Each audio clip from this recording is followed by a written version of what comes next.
Hello, hello. Welcome to another week of our developer stream here at World of Tanks console. How are you doing, Mr. Bam? Wonderful. Feeling really great. Glad you were able to make it on camera. And welcome back, by the way. I know we missed you last week. Thank you, thank you. Yeah, I was out last week, and I'm happy to be back with to bring everyone tanking news this week. So happy to be back for sure. Thank you. So For sure. We missed you. I miss you guys too. Don't worry. So why don't we go ahead and jump into some tanking news here, Mr. Bam. Well, that is what we're here for, right? Mm-hmm. Well, hey everybody. Gladiator season.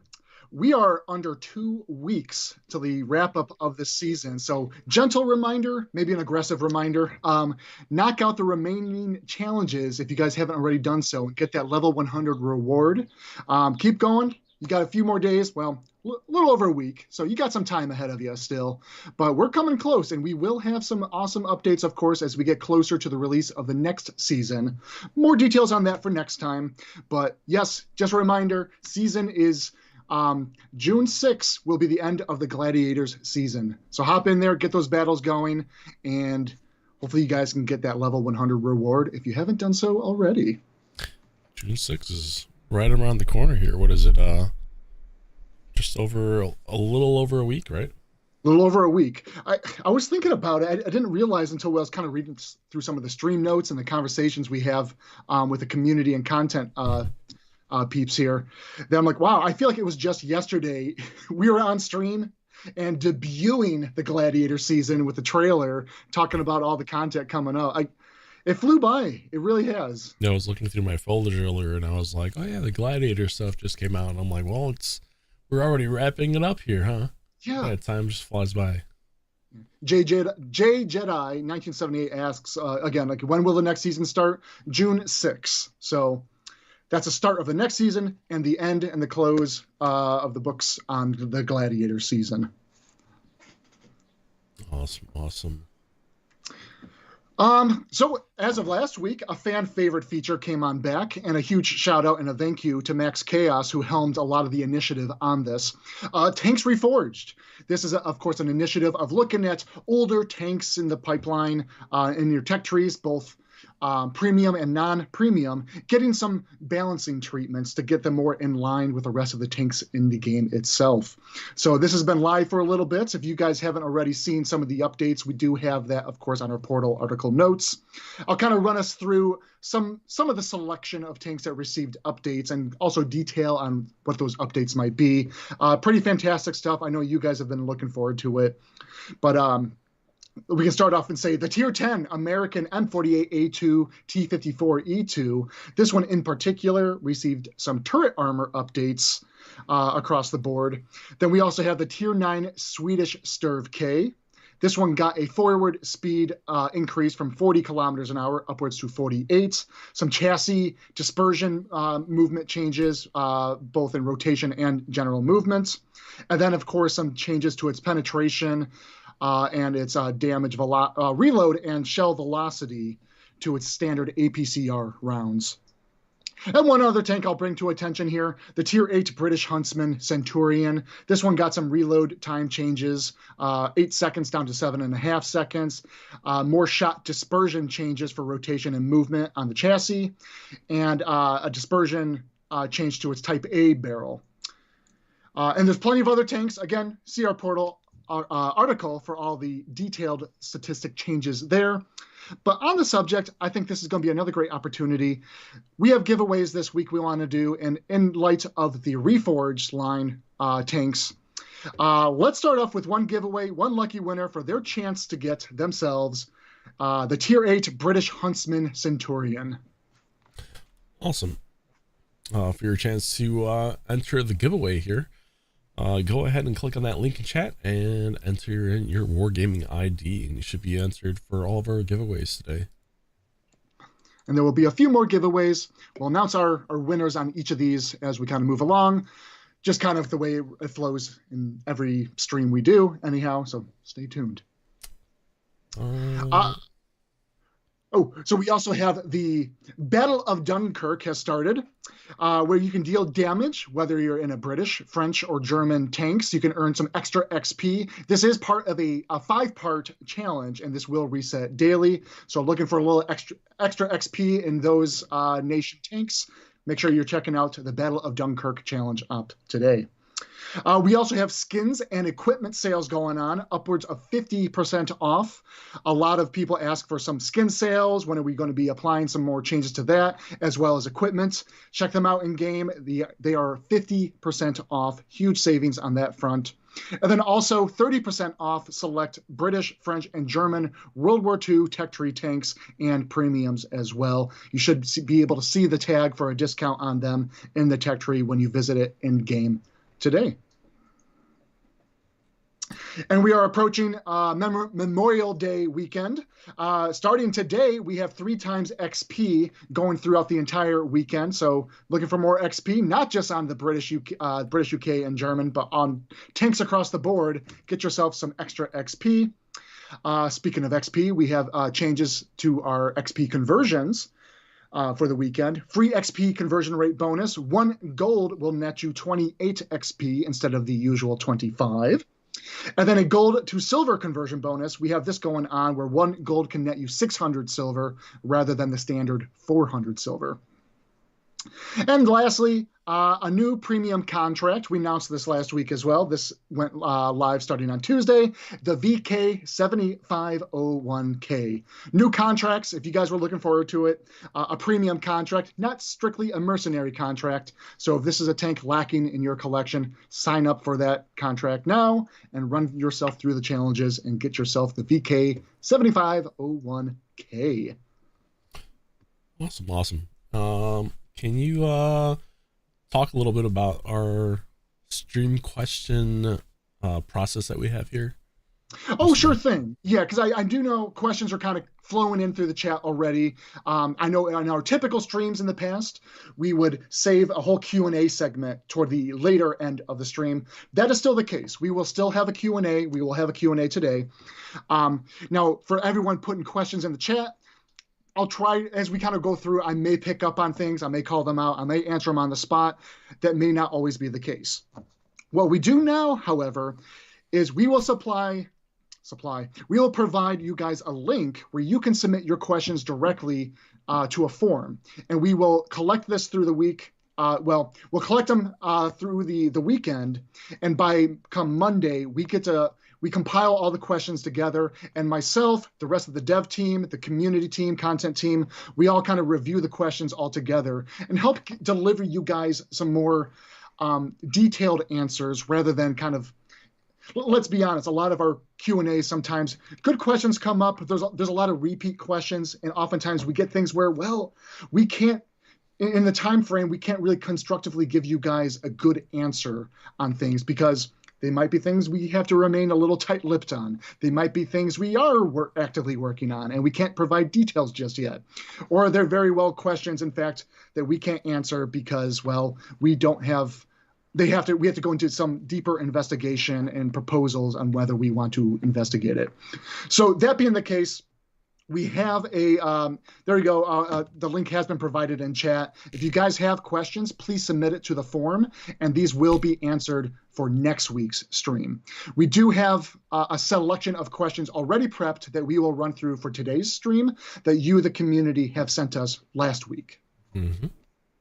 Yeah, it's definitely pretty neat, right? Because a lot of times, like you were saying, we don't have like data-driven answers right in front of us, so we could prepare it a little bit ahead of time and be able to demonstrate that next week. Yeah, it's hard on the spot to like dive into our dashboards and kind of look up data when you guys have requests for stuff like that. Tankz0rz and I, we do a great job trying to make sure there's not enough dead air on the stream here, and I don't want you guys waiting on me digging through some data stuff. So that stuff we help. We try to dig in and provide in better detail and instruction, I suppose, as we bring them up throughout the course of the week. Plus, this all goes out to the community team and the content team, to you guys who are so on top of the Q&As. When we used to do this live, they would be grabbing those questions and very rapidly posting all the questions into a different chat that Tankz0rz and I have visibility to, and they would dig into some tickets, documentation to make sure that we can get some good answers. So a little bit less pressure and stress on those guys. So I appreciate everything that you guys have done in the past. I think we have a better process as we are marching forward here and deliver you guys some better constructive answers as we go forward as well. Awesome. Definitely exciting stuff, and I look forward to seeing how this new process works for everyone. So yes, bear with us. This will be our first dry run of this new process here. So we'll kind of see. We'll refine and polish it as we move along in coming streams. All right. I would love for us to do another giveaway, again, on another Reforged tank. But are we ready, Tankz0rz? Can we announce the giveaway winner for their chance who is getting the Tier 8 British Huntsman Centurion? And then we'll do another giveaway. Our winner is... You ready, Mr. Bam?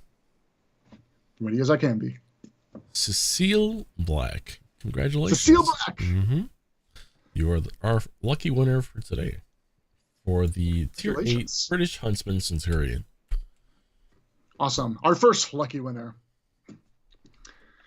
Okay, let's do another giveaway. If we can put that link out in the chat for everybody. This time for the chance to get that Tier 9 Sturv K, another Tankz0rz Reforged premium that's gotten some work on its speed and dispersion and some changes to its reload and ammo. We'll announce the giveaway winner shortly on that. And there it is. Thank you very much. Okay, let's dive ourselves into some content releases and updates that we have coming in for next week. Another fan favorite, Silver with Interest, is making its return. This is a challenge op that the top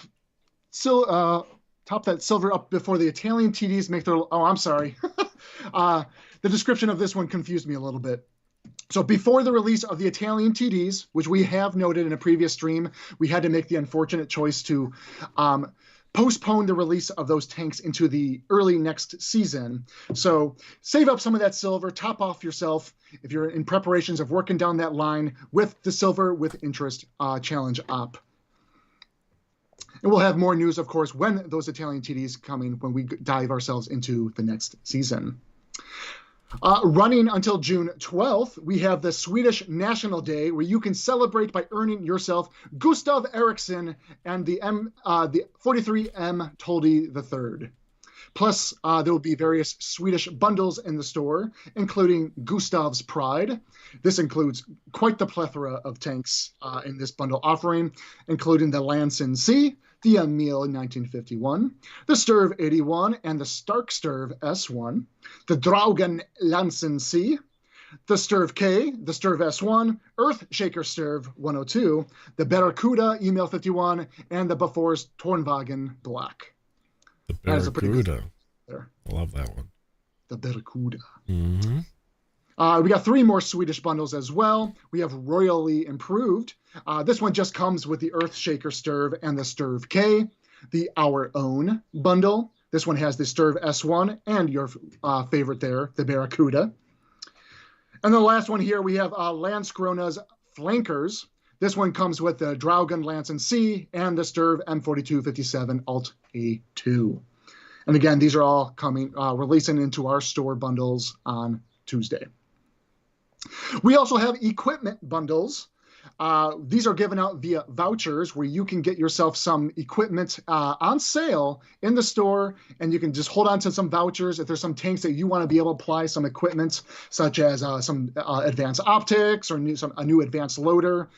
Get yourself some of these bundles coming out on Tuesday. We have our first one called Light Them Up. This will include the advanced camo, advanced optics, and traction system equipment. And then the Line Them Up equipment bundle. This one includes the advanced loader, improved ventilation, and the advanced gun lay and drive. And our last equipment voucher bundle here, the Bring It On bundle, spall liner, advanced armor, and enhanced missile warning. A very key set of equipment that would work well in the Cold War game mode.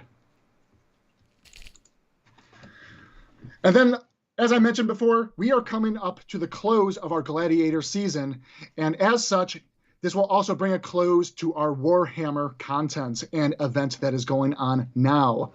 So be sure not only to finish the season itself, if you guys haven't reached that level 100 reward, keep working away on the community op, whether you've chosen the Ultramarines team or went with the Battle Sisters team there. Keep going. We have our discounts on the tank bundles and all the Warhammer 40,000 content in the stores still. That content, mind you, it is licensed content, will be coming down from the store on June 6th as well with the end of the season. So if you guys are still holding off and waiting for some of the discounts on the tanks, the Warhammer tanks themselves, just be warned, that event is ending soon with the end of the season. You hear that, Mr. Brettzilla? That's for you. I see you asking in chat. If you haven't gotten everything you want from this event, you might want to take a look at the store there for a little bit. Little over a week. Yeah, you got some time. Some time. And I know I checked up on the progress of the community up this morning. I think phase 2 is, I think we just crested the halfway mark altogether. So I think we're still on track to unlock the final discounts there. All right. I think it's time for another giveaway here, isn't it? I am ready for our next giveaway here because we're about to dive into our Q&A segment here. I know it's a little bit early this time around, but yeah, do we have a winner here for the Sturv K? Who's our lucky winner that we can hand this premium tank out to? Our lucky winner is none other than Drifter 2. Congratulations, Drifter. Drifter the second. Yeah. All right, they will be receiving the Tier 9 Sturv K. All right, before we get into our new Q&A's format here, one last giveaway. Let's get this one rolling for now. I think there's going to be some excitement for this. We have a Tier 10 giveaway opportunity here for you fans out there. Tier 10 US Medium, the M48A2 T54E2.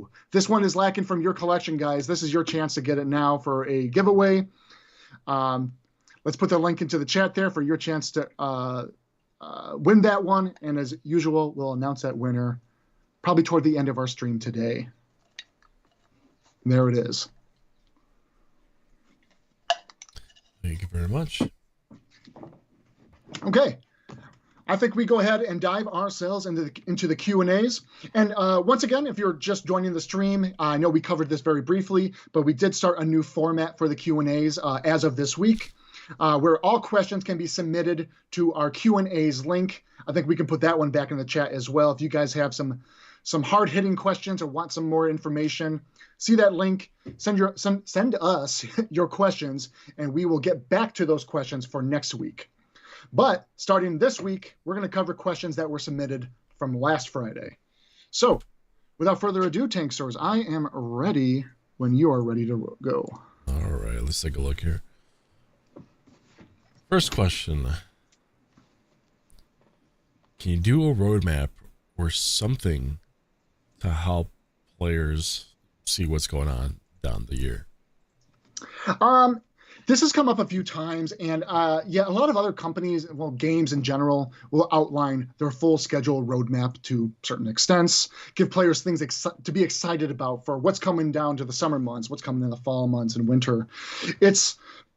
I'm going to strictly speak from a development side standpoint here. I'm not going to speak for like the publishing, marketing side of things. A lot of conversations have to go in, and we have to be very much aligned on much of the initiatives that we're trying to deliver to the game itself.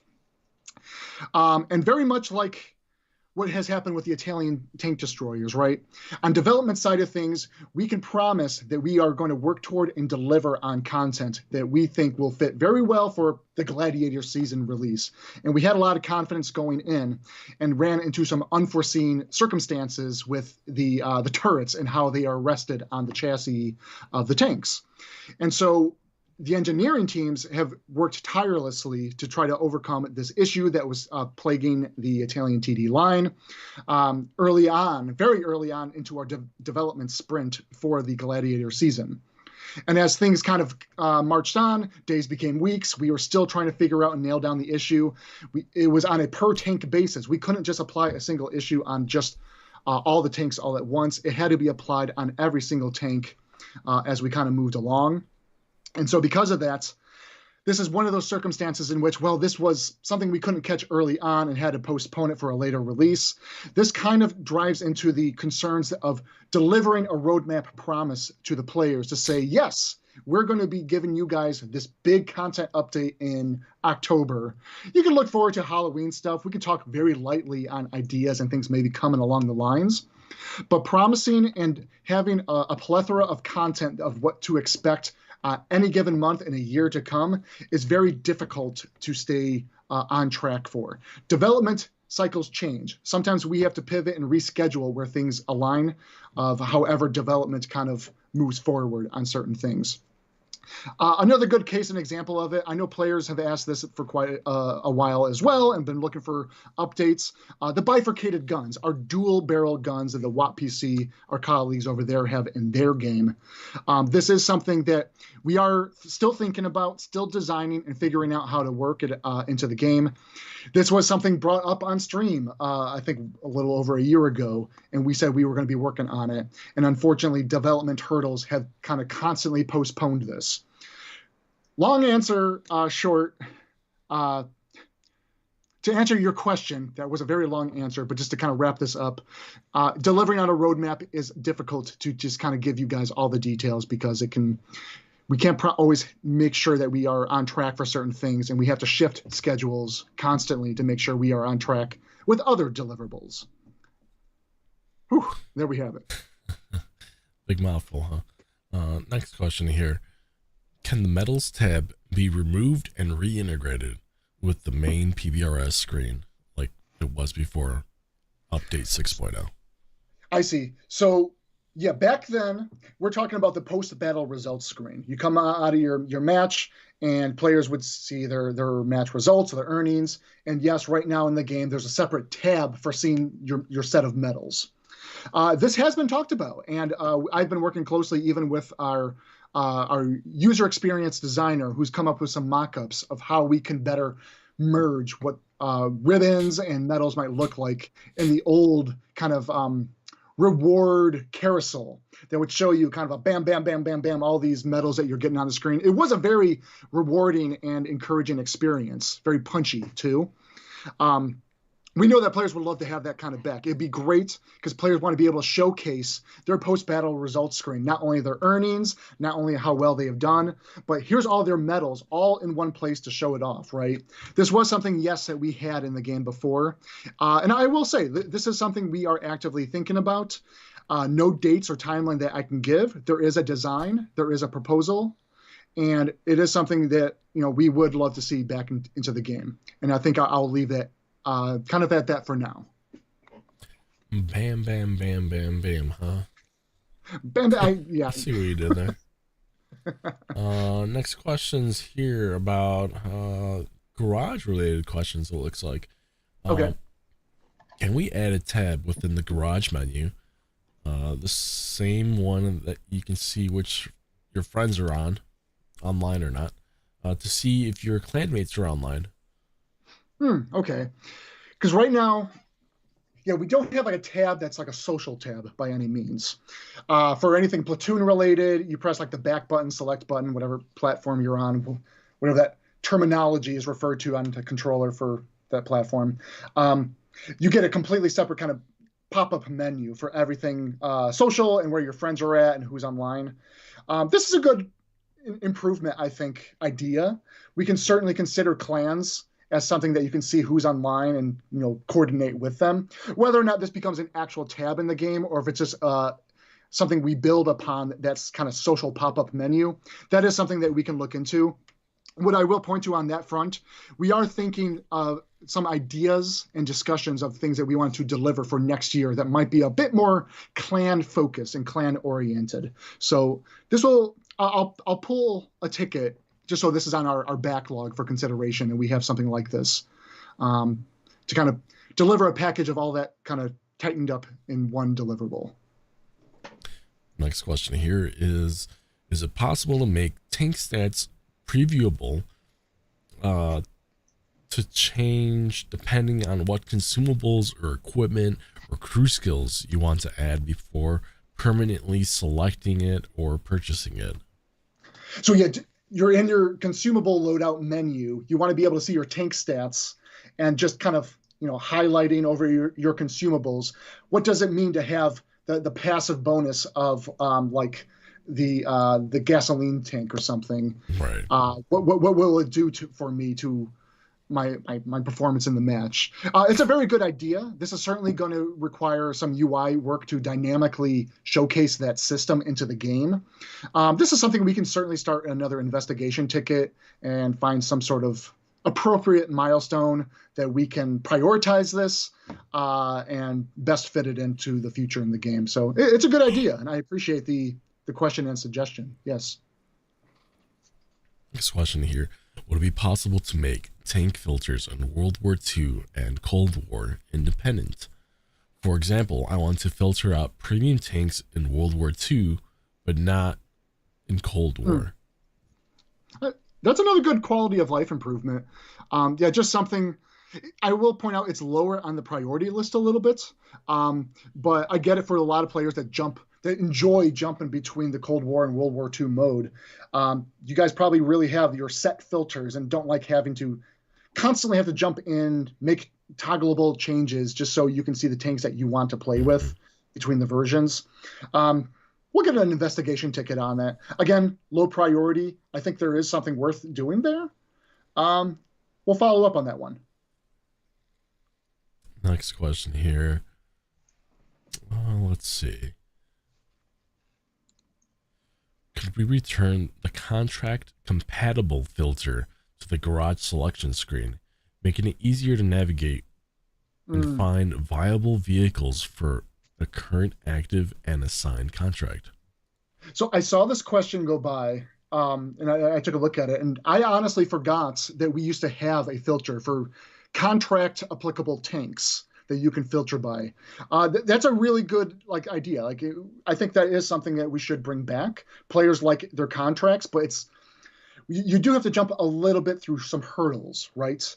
If you want to know the criteria of each stage of your contract, what tanks are allowed for me to be able to complete my contract, right? And I imagine the player experience at this moment is having to jump to the contracts tab, look at the details, memorize what they're asking for, go back to your tanks. Okay, now I'll filter and find the tanks that I need to do here. Another good suggestion, another good quality of life. We'll investigate. We'll see about what we can do on that. Next question. Can we get a filter on the logs, please? So it doesn't have to show you the ops and stuff and just the battle results. Another good improvement idea. We'll talk with UI and engineering about filters, because I do want to imagine to some players stuff like the ops challenges that they complete, it might be important to them and things that they want to be able to see and understand a little bit of what's kind of been done, what have they accomplished.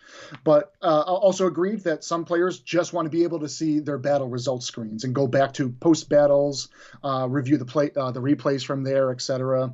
So we'll look into getting a ticket on that and seeing where that can fall into place too. Next question here. Can we get a nations and tier filters on the stats page? I have 700 plus tanks and it takes too long to find a specific tank. I agree with that one. It is a little hard going into the stat page and you want to see a very specific tank down the line. And a lot of us are carrying hundreds of tanks. So I do think that's a long time coming. And we'll have to investigate a filter solution for the stat page. A lot of filter questions this week. That's really cool. What I will say, a lot of these are definitely quality of improvements tasks.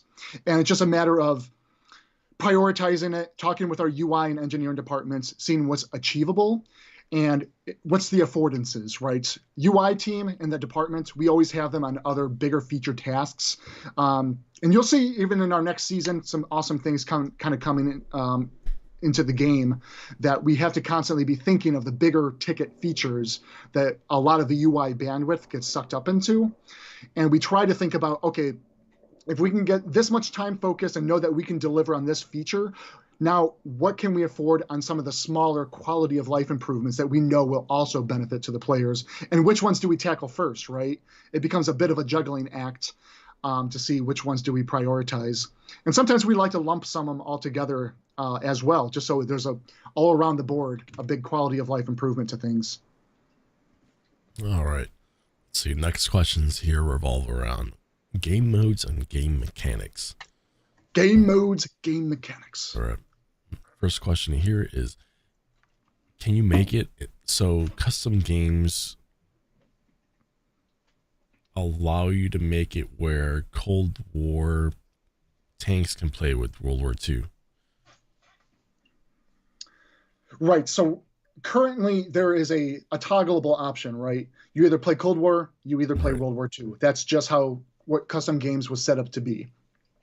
And it's also been a while since we've done any sort of improvements and changes to custom games outside of some of the changes like the resupply costs. We've removed all that. That was another a quick and easy quality of life improvement after some monitoring of the live data. What I will say is right now the game is not set up to kind of merge the garages together to be a share of World War II and Cold War. Custom games kind of just looks at if you set up the World War II option in custom games, the lobby will now default to everything World War II. And so all your filters will kind of reflect that because we show off tiers versus eras.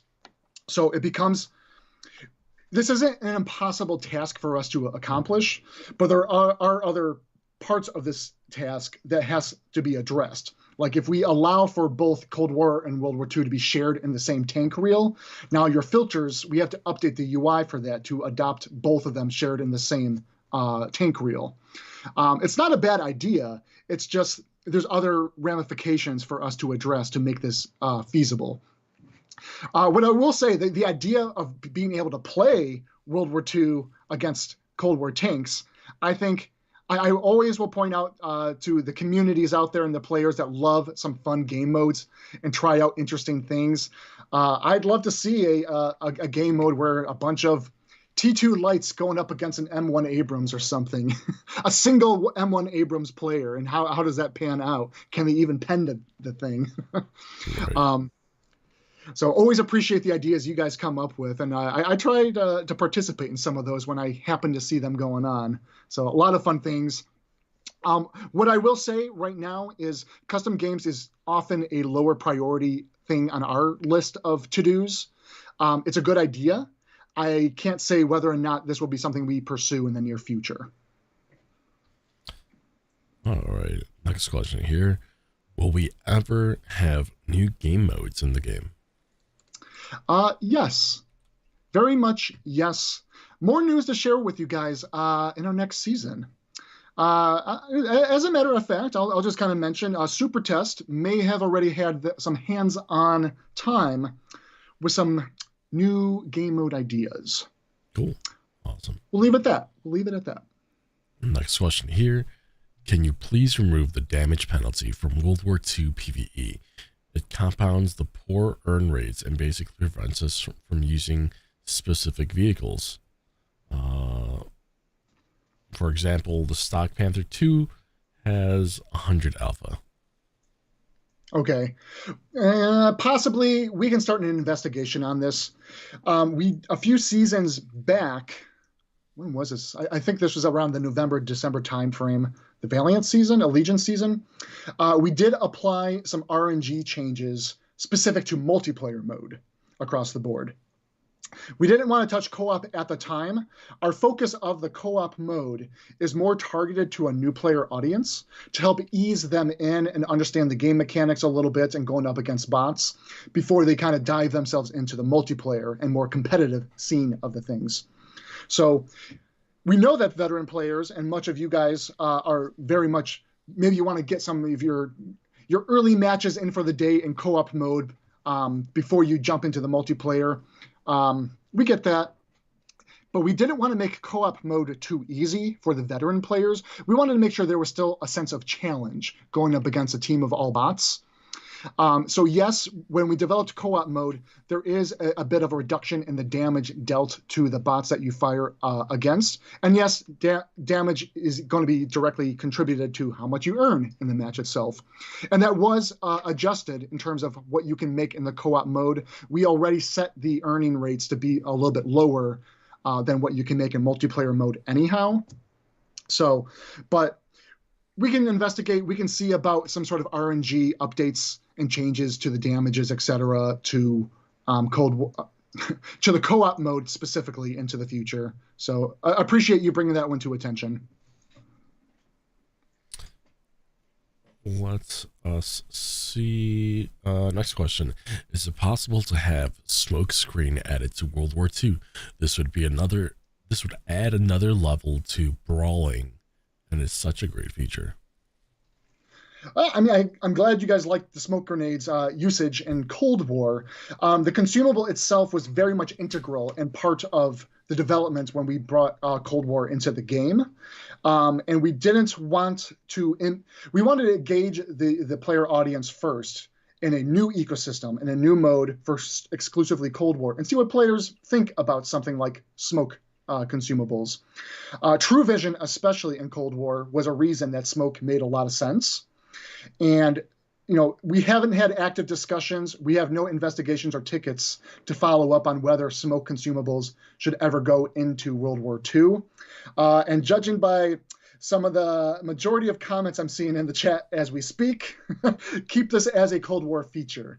So just as I kind of said it, we wanted to make sure this was very fitting for Cold War, and it succeeds in that into Cold War. And yes, we wanted to gauge the players and see what you guys think about it if we ever wanted to bring it into World War II. So, like I said, I see you guys saying to keep it in Cold War. You know, there's other gameplay ramifications that we have to consider. The visibility system in World War II is already akin to, keep in mind that players can duck out of sight from players, go into foliage, and be out of any sort of visibility as it is. Would be very interesting to think, though, how you can change the behavior. If you are already out of sight, per se, and drop in a smoke consumable, suddenly you're technically giving yourself away, if you think about it. Because now players know there's someone out there dropping smoke. So to sum up on that question, there are no plans to bring smoke consumables into World War II. All right, next question here. When will there be new mechanics in Cold War? Oh, this is a multi-parter question, by the way. I see. Okay. When will there be new ATGMs that explode over the turret? The Weasel and the Bradley have them. When will the icon of the heavy tank be removed in Era 3 because of some kind of bug that prevented it from having the MBT icon? Oh, okay. I'm going to be looking at the notes here just because, yeah, these are divided into three different questions here. First one, when will there be new mechanics in Cold War? No, I'm not going to give any exact dates, but we are thinking and constantly brainstorming what are some new things we want to try in Cold War. And oftentimes in the chat, you guys bring up some ideas like, hey, is Cold War? We would love to see you guys bring in like maybe thermal optics, explosive reactive armor, or like you pointed out, ATGMs exploding overhead of some sort, drones. Some of these things, of course, are more akin to like more of a modern era, not really a Cold War specific mechanic. Drones and satellite strikes, like that's very much modern warfare, future warfare sort of stuff. That's not the sort of stuff that we're going to consider for Cold War. But yes, we have had conversations about ERAs, thermal optics, and ATGMs. ATGMs exploding overhead, just because we already have ATGMs, of course. Nothing really. No timelines to give right now. We are thinking of other mechanics to come to Cold War, but nothing to promise right now. We just got to get some of these things into internal test first, see how it plays out. How does it impact the meta of gameplay before we push anything forward on that front? Okay, let's talk about your next question was, well, okay, you also asked about the ATGMs exploding overhead. That kind of falls under the same bucket. But you were also curious about changing the heavy tank icon in Era 3, because you are correct that in Era 3, in real life situation, most of the tanks at this point in time are all just main battle tanks. All the tanks at this time frame are very top notch and all perform similarly to certain extents, right? They all kind of share they have heavier armor, they're all much faster, and deal higher output of firepower, right? And I'll give you guys a little bit of some background. When we were developing Cold War as a mode before its launch, we went into it thinking like most of these tanks are main battle tanks. We can't really differentiate to say these are heavy tanks, these are medium tanks. And we wanted to lean into that and define tanks more by roles. We ultimately didn't go in that direction, but I'll give you guys some insights. Like we were identifying main battle tanks as like the role of a main battle tank is now a frontline tank. You want to play with these tanks as like you want to guard the flanks. You get up there and you have your support vehicles around you. You guys will be deflecting most of the shots and you'll be dealing much of the higher end firepower. We had our assault tanks, which is more akin to like a medium. Snipers was another role we were going to akin to tank destroyers into the game. And then scouts would have been a role more in tune with light tanks. Ultimately, of course, we didn't go with that role system. We wanted to stick with something that was very common to the game already, your lights, mediums, heavies, and TDs. And that's the way we kind of kept it into the game. So no, we are not changing the icon of heavies. We're not going to create a new main battle tank icon. They will remain as the iconology as you guys know them in the game today. Awesome. Next question here. Why does the gun/turret rotate off of targets when locked on to enemies? When locked on to enemies and they become unspotted or they use smoke. I like the auto lock system, but when tanks go undetected, my gun moves away before I have a chance to aim it. Well, that's an interesting question. I mean, this is very much by design. You should only ever be able to auto-lock and maintain an auto-lock on your target while said target is detected, right? This would be a very unfair advantage and a frustration in gameplay if you can keep your locked on target even when they're undetected. Think about this even in World War II mode, when an undetected target goes completely invisible from sights. The request here is still asking that you remain on target, and now your turret and your barrel is still aiming at an invisible target, and you're still able to fire on said invisible target. I would ask at what time frame, at what point in the game are you able to release? When does the game release that auto target from you? Is it a certain distance now? This is just by design. When you auto lock, you lose that lock on when they disappear or if they go behind a smoke screen in Cold War, right? It certainly it would not be enjoyable under any circumstance for players that know that, okay, they got away. I should be undetected and I should not be shot at, but they can still be shot at. It would lead to a very poor gameplay experience. It's no changes to that. But if your concern here is, why is my gun and my turret starting to rotate as they become released from auto lock? That is because they became undetected, and you might have your camera separated from your barrel, aimed in a different direction. And so your barrel and turret is starting to realign itself back to your camera. That is what's going on, in case you have any sort of misunderstanding or not grasping the discrepancy of what's happening in those situations. Right. The turn away is just because it's aligning to whatever your camera is looking at. Exactly. So yeah, no changes to how that auto lock and maintaining a lock on undetected targets. That's not going to change. Awesome. Next question here is, can the efficiency of RBRT auto lock be nerfed? The discussions on stream warrant at least looking at it. We can always follow up with another investigation. I recall a couple of years ago looking into this with engineering. I'm trying to recall kind of the full breakdown of the details here. This is a very difficult task because right now the auto lock is fixated on the central route of any given tank. We don't just say, oh, okay, for this tank in particular, the auto lock is always going to be here. It's always going to be on the turret, or it's always going to be on the chassis. Auto lock defaults in our system to look at the central root of the tank itself, that the rest of the tank model identifies like this is the center point of the tank in and of itself. Now, mind you, for many given tanks, their chassis, their turret model, the geometry of that tank model, as well as the armor thickness and the angles, may work very well into benefits to better deflect when shells are fired using auto targeting. It's just how that tank is naturally constructed by design.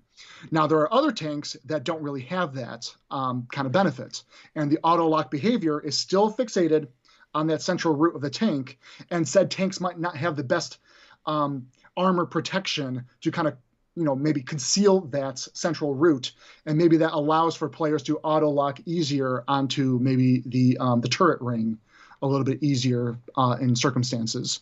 So the request here is really about like, if we do make any sort of tuning adjustments, this can either make things incredibly difficult to ever land shots with auto lock. If we were to move it to some other like invisible root node into a tank, you might more often find out that auto lock is going to be absolutely useless. We want to make sure there's at least a balance where players can be successful with it, at the same time not so successful given the situation. So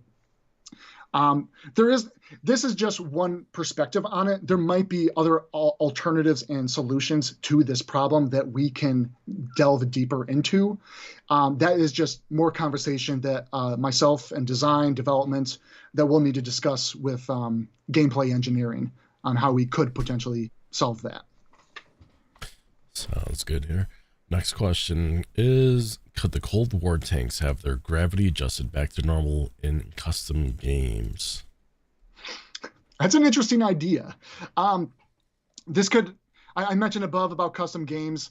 The mode itself is very much lower priority on much of our to-do lists. So maybe at some point when we want to do some more options and support for custom games, maybe this could be something that we throw in. I would imagine not only would we try to think about some gravity adjustments in custom games, but we can probably bundle it in with a grander set of changes and options for custom games altogether. But we kind of need a good reasoning to go back to the drawing board on more things that we can do to improve custom games. Next question is about base capping. Could base capping become impossible until the final 5 minutes? For example, within those 5 minutes, also unavailable if you are on a team winning like 4-1, 3-1, 7-2, etc. Valuable teammates are lost in the game due to them running for the cap instead of helping you out taking enemies. Yeah. This is we get it. This can lead to very poor matches sometimes. You got your YOLOing players that just want to go for that base objective and just, for whatever reasons, maybe just get the match over with, etc. In some cases, I know and understand that these lead to matches that can end very quickly. If enough players cap the base very rapidly during the early moments of the gameplay, and the defender team can't get back there in time, that ends matches pretty quickly, and that can be a frustrating experience, even for the winning team. They might get some earnings, but there was much more damage opportunity to be had in said match. But also to your point, for those YOLOing players going straight to the base, that is valuable teammates that could have been used on certain flanks and front lines to help, sway the battle and conflict of the match itself. This comes up from time to time, and we do discuss this on stream from time to time. We will think about ways that we can address base capturing in different ways, whether it's your thoughts and option on maybe base captures don't start until X number of minutes into the match, or maybe base captures don't begin until there's X number of opponents left in the match. There's different ways for us to tackle it. We will make it an investigation ticket to start thinking about this a little bit more seriously. But this is also not a promise that changes will happen. This is just, we got to design it, think about it, and test it. And we'll see what things can happen in the future. Next question here is about contracts. And Contracts. it states, would it be possible to sort operations better, especially after the end of a season? The bonus is usually duplicated once as completed and once as available. Oh, okay. I know this fell under the contracts category. This one actually is more strictly about just filtering of the challenges. So would it be possible to sort the operations better? We have, I think I talked about this a little bit. No, that was a completely different discussion. Sorry, brain fart. This was a topic of conversation I had with our UX user experience designer some time back of some sort of redesign and better formatting and, yes, filtering of the challenges tab. Or a space where all your challenges would live. Better ways for that to illustrate and be visualized to you guys. So it is something we are thinking about and need to further design and develop for it. Nothing that I can really talk about at this time. It's very early in the stages of what we're thinking about, very much conceptual right now. But yes, we do understand that being able to go through your challenges list and filter things that are maybe more important and things that you are actively working toward, because there's so many challenges. Some of them are going to be tied to tank types and play styles that are not things very important to you, and maybe those are things that you'd like to be, filtered out from the list so you can focus on the things that are meaningful to you.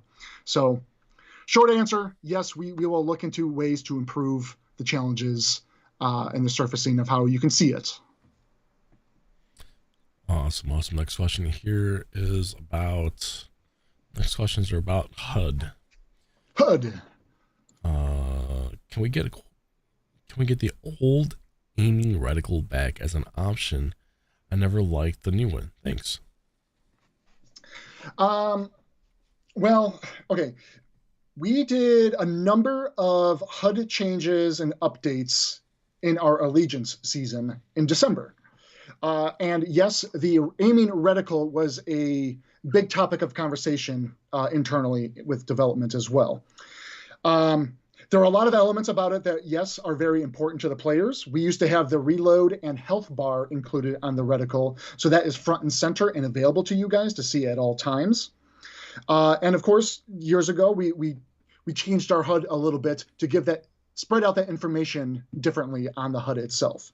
But yes, as of the Allegiance season, we started to bring some elements back to Screen Center, give things a little bit more clarity, and make it what's important to you guys, that you see them better on the screen. In terms of the reticle, we will most likely not make it a customizable option. Reason being is that's a harder request to develop for, mostly because as we continue to move forward, make changes into the game, anything that might impact the HUD by any means, if there's like new features coming into the game that has HUD ramifications, this now doubles the amount of work. Not just for the in-game play of like, okay, we got to apply the changes to this reticle for this version, and we also got to apply that the HUD changes to this version. We also got to apply it to the post-mortem version of it as well. We have to apply it to the spectator mode reticle if you're watching in custom games. We also have to apply it to the replays, how you view it from there. Those are all different hooks in the data that have to be addressed anytime we have requests to UI to make updates to any sort of HUDs. So to that end, what I'm just kind of saying is we most likely will not offer an option to change between new HUD items and old HUD items. But what we will march toward is finding kind of the happy medium that gets players very content with the current reticle and maybe some elements that bring back what was great about the old reticle at the same time. What I will bring to attention is, again, we had very heavy conversations internally on, do we bring back the old reticle as it was? Truth of the matter is, a lot of players agree, feel free to disagree, but this is a fact of the matter. There is still a lot of players that enjoy the current reticle as it currently is. And so changing and bringing back the old health bar and reload bar the way it used to be, that will make a certain cohort of players pleased with that change. But at the same time, we're impacting now the audience that likes it the way it is currently. And that is not a forever no. That is not a forever that we will not be doing that. It is a continued investigation of how can we better make both parties happy on the front, right? It's a balancing act. It's a balancing act. Next question here. Do we have plans on allowing players to switch between the old and the new HUD, similar to the garage? What? Oh, well, I think my previous answer just covered this. So they're talking about the garage in terms of we have the garage swap feature, right? That's a completely different thing. That's all just like kind of aesthetics for the most part. There is not a lot of new features that we develop. We don't have to backpedal and make sure we develop support in the other garages. The biggest thing when we did the garage swap was the different cameras. Reason being, that was very important to all players to have kind of a rotating, orbiting camera around your tank. And so that's very different. And there was no HUD differences between the garages, between the outdoor gantry garage, as we internally call it, and the indoor, more warehouse garage. So once again, in terms of switching between old and new HUDs, no, that's a customizable option. Too much of a high order to be able to deliver on that. But like I said before, we will continue to investigate how can we better bring back some of the fan favorite HUD features and incorporate that into the new HUD. Next question here is, have we looked into the possibility of making the minimap larger? Larger by default for the minimap, no. We do think the size is at a really good place, but like WoT PC, I know they offer the option to allow give players like being able to increase it on the fly. That is something that we could consider planning. I don't see any reason why not. It would be a consideration. I simply don't have the answer to this. Something to run by our UI engineering if this is a performance issue. Scaling up items on the HUD itself could lead into some performance concerns on the gameplay. So that is something we'll bring to the UI team and see if this is something we can afford. But I otherwise think it's a good idea. Next question here is asking, since the name of the tank cannot be displayed on the minimap because of lack of memory, is there a way we could select a player and have its tank icon be highlighted on the minimap if spotted? That's interesting. I think I'd like to know the goal and the use case behind setting a specific tank, and you want to always be able to see that one highlighted. Like right now, I'm thinking about platoons, right? Your platoon mates are highlighted yellow. You can see them on the radar map. This is asking like an additional specific target that you can say, I want to make sure I know where this guy is at all times. I think I got to think about this in both on your allies and enemies, because maybe there's a certain ally that you want to be aware of. Like, are they still around? Are they still alive? Is my arty still back there? Or do I need to fall back and give them support? On the enemy side of things, to be able to maybe go down the player roster list and set, I want to make sure I see this guy. That could be interesting, because when they are let's be clear here. When you say you want to always see that icon of the player, if it's an enemy, you will only see them when they're detected. We're not going to change our detection rules by any means. But if you want to select, like, I want to be on a watch out for this tank, if it's like an E100 out there, and they could really sway the battle, you want to be sure if he's detected and you want to know where he's at. I think that's an interesting idea. Only when they're spotted. I think there might be something there. I can get a ticket to think about that one a little bit further. That's a unique idea. I like that. Thank you. One thing I'll bring up, because I did notice, and again, this was our dry run of kind of doing these Q&As in this new format, and I hope people appreciated it going this kind of route here, and hopefully there's more, because we have more time to work on the answers for this. I hope at least myself and Tankz0rz were better to deliver better answers for this as well. One thing I will note, we did receive a lot of these responses anonymously. So I know in the past we would call out, hey, for a question from so-and-so user. So not sure if we're going to bring that back. I know it's a lot more workload for our community team to kind of add that in. So I'm not advocating for that, but this process is so far working pretty well. I just wanted to point out, I know we're not calling out specific names or where these questions came from, but shout out to everybody that did submit a lot of these questions. These were good, and I think I hope you guys got some information and some insights to development and things to be excited about based on what we answered today. And I think we're coming up to the wrap up of our stream here, Tankz0rz. Yep. Do you want to do our giveaway, or do you want to go through another section here of questions? I think let's call it here. All right. We have that one last giveaway. Let's announce our winner here. We have this pending Tier 10 U.S. Medium M48A2 T54E2. Waiting to one lucky winner here. Oh, thank you, Grulsh. Likes the new format. We appreciate that. How's it going? Greetings, Mr. I. Garfield. Saying hello to the team. Our winner here is, are you ready? Ready. Our winner is Ghost Rider 1 in 10. Congratulations, Ghost Rider. You are the lucky winner. For our last giveaway today. Awesome. Oh, and thank you. We also got the form for submitting your questions put back up in the chat. Yep. And thank you again, Max Chaos. Submit your questions and we'll tackle those heated questions for next week, certainly. Sounds good. That is about the time that we have for this week. Thank you very much for everyone who tuned in. I hope everyone has a fantastic weekend. If you're watching on Twitch, stick around and we're going to go ahead and raid one of our community contributors. Have a fantastic weekend. We'll see you next week. Take care, everyone. Enjoy Memorial Day weekend, everybody. Bye-bye.